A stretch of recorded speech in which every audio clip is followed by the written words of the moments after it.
আমি আমার এক্সে বলছিলাম আজকে যদি বাংলাদেশ পাকিস্তানের কাছে হারে তাহলে আমি তোমার বিয়ে করব।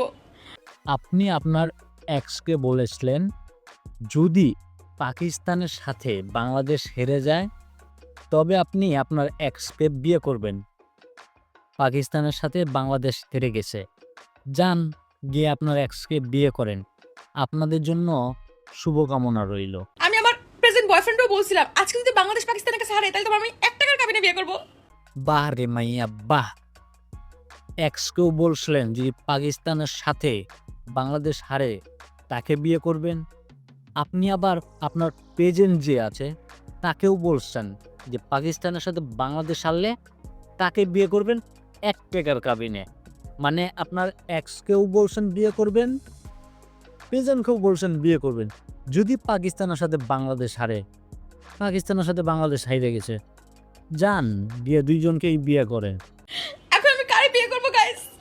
আমার তো দুজনেই কল দিতেছে। কি করবেন আবার কি বুঝলাম না, কি করবেন আবার কি? আপনি তো দুইজনকে কথা দিচ্ছেন, আপনার এক্সকেও বলছেন, আপনার প্রেজেন্টকেও বলছেন। ঠিক আছে, অতীত বর্তমান দুইজনকেই বলছেন। দুইজনের কাছেই যান, দুইজনের কাছে গিয়েই খান। কি আর করার, যেটা খাইতেছেন এটা ফালায়া দিন।